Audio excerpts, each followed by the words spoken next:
Okay, in this video, we are going to look at the rules of exponents. Let's start with our first rule. B to the m times b to the n is b to the m plus n. So why would you add the exponents? Let's turn to a pretty simple example to motivate this. What if I had b squared times b cubed? Well, what that means is b times b times b times b times b.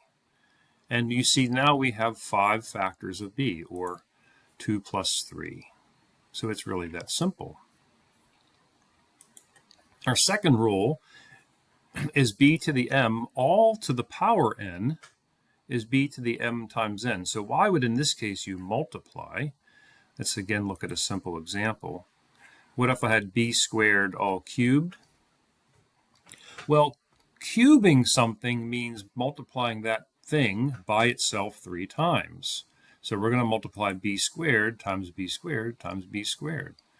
And now you see we have 3 times 2, or 2 times 3, factors of b. Okay, how about rule 3? B to the m over b to the n is b to the m minus n. Why would you subtract in this case? Let's again lean on a fairly simple example. What if I have b to the 5th over b cubed? Well, that means I have 5 factors of b in the numerator, 3 in the denominator, and you know that any common factors within a fraction, common between the numerator and denominator, can be canceled. So I can cancel all 3 of the b's here that are in the denominator, leaving me 5 minus 3, or 2 factors of b in the numerator.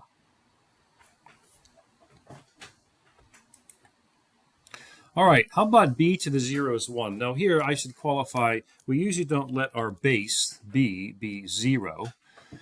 So for any number other than 0, that number to the power 0 is 1. Some people start by taking this as a definition, but we can logically conclude this here now.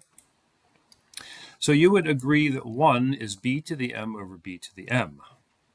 Anything over itself is 1. But by rule 3, this is now b to the m minus m, right? You subtract the exponents.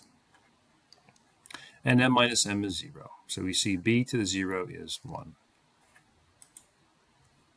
How about b to negative m? That is 1 over b to the m. So it says if you change the sign of the exponent, you can you could do that by inverting the term itself. So why is this true? Well, I think we now agree from the line above, 1 is b to the 0. But if I write 0 as m minus m, I now can use rule 1 to conclude that that is b to the m times b to the minus m. Why is that? Let's look up here. What if I wrote m minus m as m plus negative m? So on the right side, if I had m plus negative m, that would give me b to the m times b to the minus m. So it's using rule 1, but going from right to left. And what does that imply? By the way, that little symbol there means implies in mathematics. That means that b to the minus m is 1 over b to the m. How? Well, cut out the middleman here.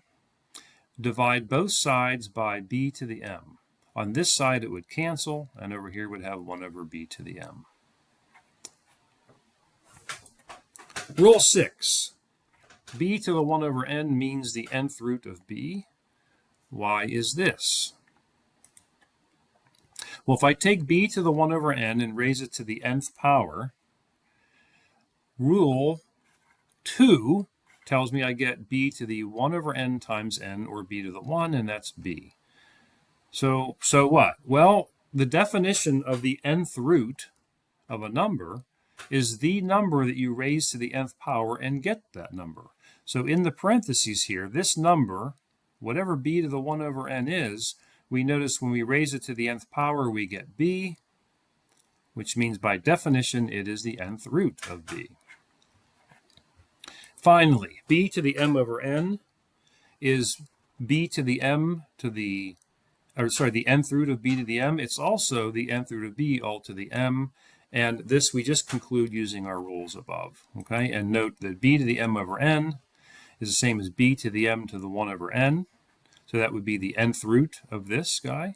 Or we could say it's b to the 1 over n times m, because either way you're multiplying. And this says the nth root of b all to the m.